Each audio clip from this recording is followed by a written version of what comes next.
பரிசுத்த அப்போஸ்தலனாகிய யோவானின் நிமித்தம் சபைகளுக்கு ஆண்டவர் தீர்க்கமாய் பேசும் பொழுது சொல்லுகிறார், நான் வருமளவும் 2 காரியங்களை நான் செய்கிறேன். ஒன்று, உனக்காக ஆயத்த பணி நடைபெறுகிறது.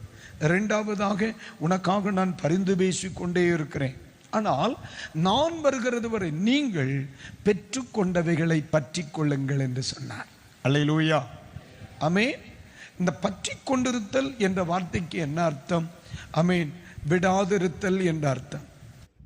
நம்ம பைபிளில் பற்றி கொண்ட ஒருவரை நீங்க எனக்கு சொல்லுங்க பார்க்கலாங்க. யாக்கோபு பற்றி கொண்டாரா? இஸ்ரவேல் பற்றி கொண்டாரா? இது இல்லைன்னா அது பற்றி கொண்டாரா? இல்லை, தெரியல. விடாமல் பற்றி கொண்டது யார்?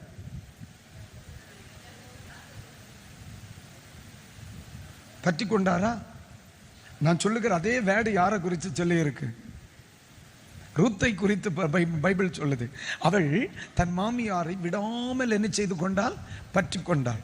அவன் போராடினான், விடாதிருந்தான். ஓகே, தோத்திரம். பற்றி கொண்ட ஒரு இயல்பான அதையும் நம்ம எடுத்துக்கலாம். ஆனால் நமக்கு நான் விட மாட்டேன், நான் உங்களை விட்டு போக மாட்டேன், நீங்கள் எங்கே இருந்தாலும் நான் வருவேன், நீங்கள் சாகிற இடத்துல சாவேன், நீங்கள் வாழ்கிற இடத்துல வாழ்வேன். அப்போது அந்த இடத்துல அந்த வார்த்தையை நீங்கள் நல்லா கவனிங்கன்னா, உனக்குரியதை நீ என்ன செய்து கொள்ள வேண்டும்? பற்றி கொள்ள வேண்டும். அப்படின்னா கர்த்தர் உங்களுக்கு தந்த கிருபை, கர்த்தர் தந்த பலன், கர்த்தர் தந்த அபிஷேகம், கர்த்தர் தந்த ரட்சிப்பு, கர்த்தர் தந்த ஆவிக்குரிய ஐக்கியம், கர்த்தர் தந்த ஆவிக்குரிய சந்தோஷம், கர்த்தர் தந்த தேவ பலன், இவைகளை ஒரு நாளும் நஷ்டப்படுத்தி விடாதபடி எதை நாம் பிடித்து கொண்டோமோ அதை விடாமல் என்ன செய்யணும்? பற்றி கொள்ள வேண்டும். அல்லேலூயா. பல சூழ்நிலைகள் வரும். மனம் தளரத்தக்க பிரச்சனைகள், கரம் தளரத்தக்க சொருவுகள், பலவிதமான பிரச்சனைகள் நமது வாழ்க்கையில் வந்தாலும் ஆண்டவர் சொல்லுகிறார், கர்த்தர் தெளிவா சொல்லுகிறார், நான் வருகிறது வரையும் நீ என்ன செய்து கொண்டிரு?